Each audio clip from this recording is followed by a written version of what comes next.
नमस्कार, आप देख रहे हैं हिमाचल दस्तक वेब टीवी की प्रस्तुति दस्तक दिन भर। मैं हूं आपके साथ पल्लवी। आइए नजर डालते हैं आज के मुख्य समाचारों पर। शादियों में अब ना तो धाम हो या ना ही भीड़, सीएम ने सभी उपायुक्तों को शादियों पर निगरानी बढ़ाने को कहा। दिल्ली को ऑक्सीजन की आपातकालीन आपूर्ति करेगा हिमाचल, सीएम बोले प्रदेश में ऑक्सीजन की कोई कमी नहीं। गरीब वर्ग के परिवारों को मुफ्त मिलेगा 5 किलो अनाज, हिमाचल में तैयारियां शुरू। 15 दिन में सरकार को सौंपे बर्फबारी और ओलावृष्टि से हुए नुकसान की रिपोर्ट, मंत्री महेंद्र सिंह ने अधिकारियों को दिए निर्देश।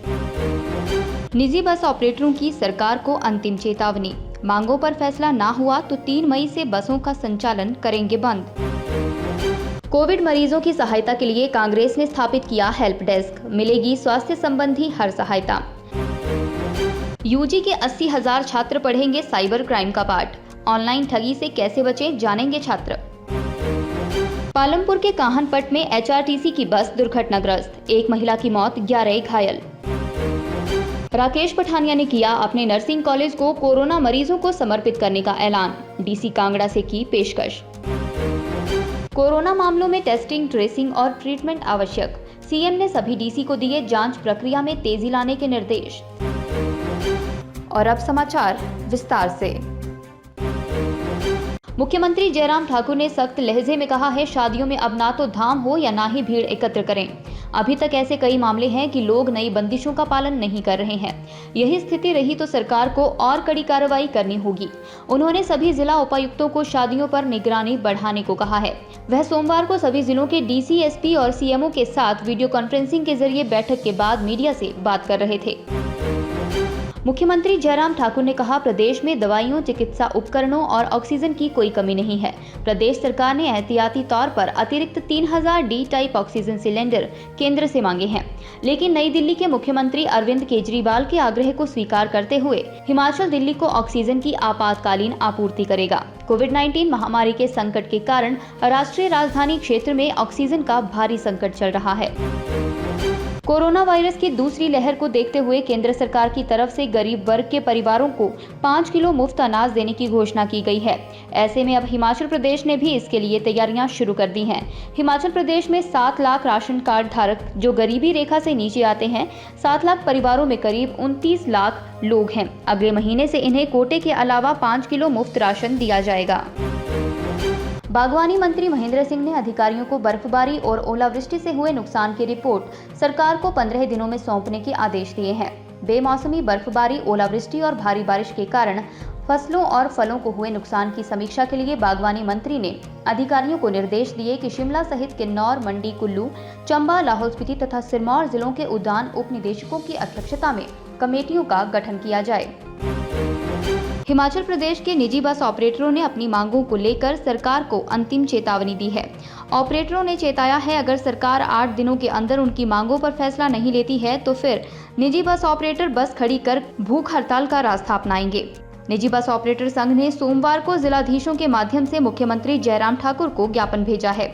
ज्ञापन में निजी बस ऑपरेटरों ने चेताया है, अगर 8 दिन के अंदर सकारात्मक फैसला सरकार द्वारा नहीं दिया जाता तो हिमाचल निजी बस ऑपरेटर संघ के आह्वान पर विपरीत परिस्थितियों में भी मजबूर होकर निजी बस ऑपरेटर 3 मई 2021 से अपनी बसों का संचालन पूरी तरह से बंद कर देंगे।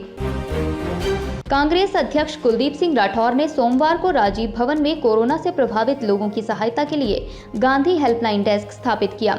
उन्होंने पदाधिकारियों की बैठक की अध्यक्षता करते हुए कहा, उन्हें सेवाएं, समर्पण व सद्भाव को पूरी तरह चरितार्थ करना है।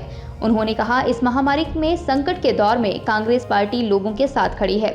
उन्होंने कहा कि कोरोना से प्रभावित किसी भी व्यक्ति की हर संभव मदद की जानी चाहिए। राठौर ने शिमला में राजीव भवन में गांधी हेल्पलाइन का विधिवत शुभारंभ किया। इस हेल्पलाइन में 280552 व 266016 टोल फ्री नंबर दिए गए हैं। कोई भी व्यक्ति इन नंबरों पर संपर्क कर कोरोना से संबंधित स्वास्थ्य की कोई भी परामर्श या आपदा सहायता ले सकता है। राज्य के सरकारी कॉलेजों में पढ़ने वाले 80,000 छात्र साइबर क्राइम से कैसे बचा जाए, इस बारे में जानेंगे। प्रदेश में लगातार ऑनलाइन ठगी के मामले बढ़ते जा रहे हैं। ऐसे में छात्रों को इस विषय में जानना बेहद जरूरी है। यूजीसी ने इस बारे में सभी कॉलेजों को निर्देश जारी किए हैं कि छात्रों को इस बारे में बताया जाए। हिमाचल में भी लोग लाखों की ठगी का शिकार हो रहे हैं। ऐसे में युवाओं को साइबर क्राइम कितना बड़ा अपराध है, वहीं इसमें कौन कौन सी सजा का प्रावधान है, यह सब बताया जाएगा। यूजीसी ने देश की सभी विश्वविद्यालयों में स्नातक प्रोग्राम में साइबर सुरक्षा विषय अनिवार्य पाठ्यक्रम में शामिल किया है। पालमपुर के साथ लगते इलाके काहनपट में एक एचआरटीसी बस के दुर्घटनाग्रस्त होने से महिला की मौत हो गई है। साथ ही चालक परिचालक समेत 11 लोग घायल हुए हैं। सभी घायलों को टांडा मेडिकल कॉलेज में भर्ती किया गया है। जानकारी के मुताबिक निगम की बस सदवा से पालमपुर के लिए 7:30 बजे निकली थी। सदवा से 4 किलोमीटर आगे जाकर काहनपट में चालक ने बस से नियंत्रण खो दिया। बस में सवार सभी लोगों को चोटें आई हैं। वहीं गंभीर रूप से घायल हुई 60 वर्षीय रतो देवी की अस्पताल ले जाते समय रास्ते में मौत हो गई। पूर्व मंत्री सुधीर शर्मा के बाद अब वन एवं खेल मंत्री राकेश पठानिया ने भी पहल करते हुए अपने नर्सिंग संस्थान को कोरोना मरीजों को समर्पित करने का ऐलान किया है। पठानिया ने बाकायदा जिला उपायुक्त को पत्र लिखकर इस महामारी से निपटने के लिए अपने संस्थान को कोरोना मरीजों की सेवा में लगाने की बात कही है।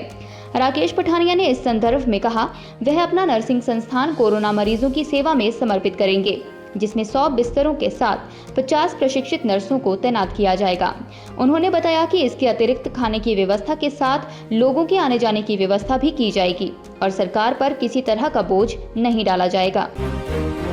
मुख्यमंत्री जयराम ठाकुर ने प्रदेश में कोविड-19 के मामलों में तीव्र वृद्धि से उत्पन्न स्थिति के दृष्टिगत सोमवार को वर्चुअल माध्यम से सभी उपायुक्तों, पुलिस अधीक्षकों, मुख्य चिकित्सा अधिकारियों और चिकित्सा महाविद्यालयों के प्रधानाचार्यों व चिकित्सा अधीक्षकों के साथ समीक्षा बैठक की।